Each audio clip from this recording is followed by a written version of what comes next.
Hello, Yakri here with another Warframe video. This time I want to talk about Korra and the update, Beasts of the Sanctuary. Actually, we're probably going to mostly talk about the Sanctuary, what's it called? The Sanctuary Onslaught mode. But anyway, I want to talk about the overall update. We're going to skip over pretty much everything except Korra and the Sanctuary Onslaught mode itself. And just touch on things briefly. Now, you might have watched my video I just released talking about the dev stream, which was talking about this update, among a couple other notes. And yeah, apparently that was 7 days ago, and I just kind of missed it when it happened. A friend of mine linked to the dev stream this morning around the time the patch came out, so I went and read that. Didn't notice the 7 days ago marker. Was like, I forgot about the dev stream, which, you know, I did, obviously, just by 7 days, not by like 8 hours. Anyhow, so let's talk about the actual patch notes, now that I've explained why that is the thing that exists on my channel. So Korra, we've got the more detailed information on her now. We've got her passive. It's kind of interesting.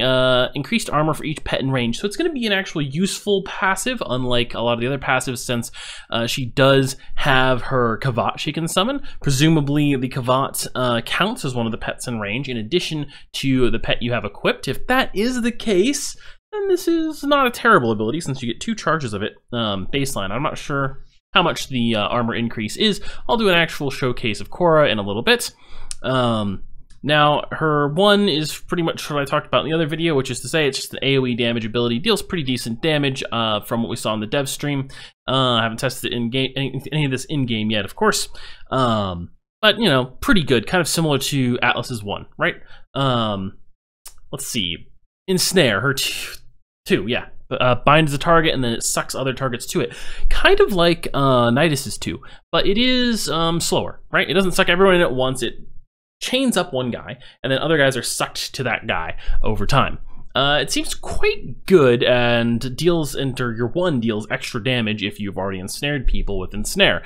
And yeah, that pretty much sums that up. I think it's going to kind of be her key ability, I would say, right? Because CC of that kind, where you bunch up enemies so you can kill stuff easier, is always very useful, and it seems a little bit more useful than any other ability except perhaps her 3, which summons Venari, her giant, what is sort of people were calling it, exalted Kavat, right? And its ability to cycle between attack, protect, and heal is pretty awesome. In particular, I don't know what protect is gonna mean exactly, but heal, actually healing up the lowest HP members of your squad and working its way up from there as a DOT is very useful, because there are a lot of times where if you don't have a little bit of healing, you're kind of screwed. But you don't need Trinity just full HPing people all the time.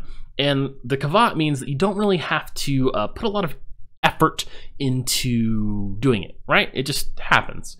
So it's very convenient, and it's very kind of like cool flavor and low hassle, right? So then there's her 4 Strangle Dome. Now I hope I'll be pleasantly surprised when I get to try it out in game. They were going to tweak it more from its version in the dev stream, since that wasn't working very well, but it seems pretty bad. I'm not very excited about it, but maybe it will defy expectations. You know, I'm holding out hope, okay? Because if it's not a lot better than it looked, then it kind of makes it a little disappointing overall. But I mean, there are other Warframes where their 4 is kind of trash and you don't care. Like look at Chroma. I like Chroma. His 4 it's good for giving you extra credits. That's about it. So, all right. New weapons are very cool, but we'll not get into those too much here. Maybe later once I've had some time to actually play with them. Let's look at the Sanctuary Onslaught game mode. So I am actually a little bit less, what's the word I'm looking for here, apprehensive about this game mode now that I've had time to read up on the rewards really quickly. I still don't like that, I haven't seen much mention of it in here, but I still don't like that little what was I complaining about in the dev stream video, that there's some sort of resource that you have to like pick up. It's kind of annoying. I wish it was a little bit more about something like kill stuff, kill harder stuff type thing. I'd like to have one mode like that in the game, but you know, it still seems pretty cool, and the rewards aren't totally crap. So I can't complain too much. Now, here's an interesting thing. Probably the most interesting thing here is that there's special rules for this mode. No gear on the gear wheel. This is the huge thing. I guess it shouldn't surprise me that much. It doesn't really. but I don't think there was any mention of this until now. Now, no gear in the gear wheel is a huge deal because there's no energy pizza, right? Now, this kind of probably means that Trinity and Haro are going to be mandatory for running this mode, right? Possibly I haven't messed with it very much, so maybe someone can come up with a squad that can run it really efficiently without them.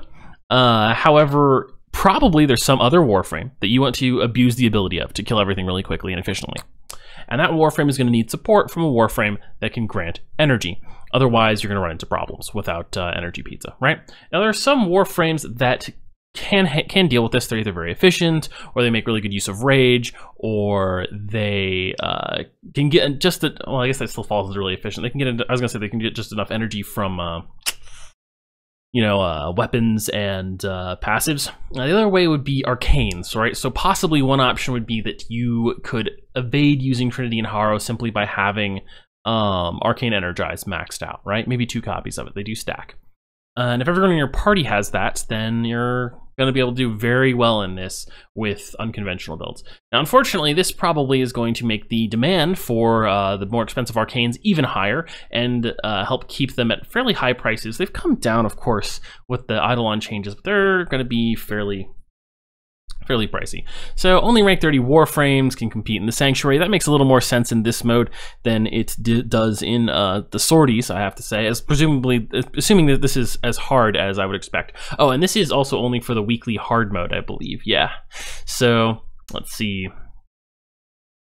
Active Warframe abilities, combo multipliers, etc. So melee is going to be kind of no, Condition Overload will be good, but no crit melee probably. Well, some weapons are good enough at 2x combo multiplier, but I bet Condition Overload weapons will be better anyway. As far as efficiency stimulus. Deeper as you go into the Sanctuary. Increase your pace. Let's see. The faster your efficiency drops. Specimens do not drop real world things like mods and resources in Smar's Sanctuary. Focus boons and reward tables only. I guess that doesn't really matter. Like, okay, so for those of you who haven't gotten very far into the game, when you get as far as I have into the game, which is not, I haven't maxed out everything. I'm, I think mastery rank 20 right now.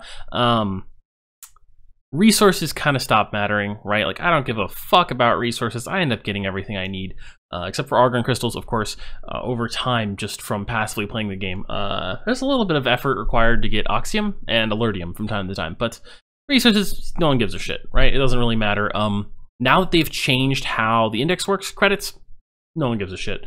The things that these enemies are not dropping really is stuff that, if you're really, like, if you're a veteran of the game, as in, like, more of the later stage veteran of the game, it's stuff you don't really care about. So I don't really mind that much that there's no base loot on enemies, but it does make the mode less rewarding for less veteran players. Players who still want to do stuff that gets you, those type of rewards in addition to other types of rewards, right? So something to keep in mind, I guess. But it makes sense with how this mode is who this mode is intended to be for, right? Harder enemies from baseline, and it's leaderboards. All right, that's cool. I just really hope that they clear the leaderboards frequently and ban people who cheat to get on the leaderboards really high. Because that sure hasn't happened with other leaderboard things in Warframe, but it needs to. Okay, so for the rewards, you get Cora from the mission, you get Endo from the missions. Looks like it's not a terrible reward. A ton of relics, just to kind of fill out that reward table. Not the worst thing in the world, not like exciting, but you know, not the worst thing in the world. I kind of wish there was like at least one like crazy like random collection of good mods drop that included a ton of mods that you can only get from other fairly rare sources. I think the most exciting things besides those, though, are like there's a bunch of new scenes that we're going to get from this, which is always fun to mess with in Captura. And there's a bunch of new, not new, but you can get the Bratton Vandal barrel parts, and hopefully they'll like change the rewards up occasionally to keep things like they do with sorties, or have done at least a little bit, to keep things interesting. And of course, there's the peculiar mods, right, which are those weird like joke mods, which honestly don't really excite me that much, but I don't know, they could be funny. I I can't remember if they've mentioned what all of them do, but I'd like to see one like the grunt party one from Halo, you know, where they explode in a shower of confetti. Or actually, I'd like a Warframe mod like that. I want my Warframe ability to do that. Might lag out the game a bit though. Okay, so that's pretty much the list of really significant changes, unless I missed something here. It's just Zob parts and weapons besides that, right? Yeah. And some of the stuff looks pretty cool. Oh, these aren't loading. Is it not loading for me? Oh, there we go. That's the Sindana alternate helmet. Yeah, okay. So I'm gonna go get in game and start testing this stuff out, and I'll have some more videos for you. Maybe not today. I'm not sure I can really do due diligence by this evening for Korra in particular. But maybe at least on the Sanctuary Onslaught mode, or I'll do a first impressions on Korra, and then I'll go back and do a actual proper guide to her later on. Okay, thank you all for watching. If you enjoyed this content, please be sure to like, comment, and subscribe. Oh, whoops, my bad. I was gonna... I was thinking I had to tab into it, but I've got these fancy new hotkeys, so I don't have to make, you know, really shitty looking exits and entrances to my videos, but I just fucked that up, so... Maybe don't like, comment, subscribe. Oh, God. All right, Yakri out. See you guys later.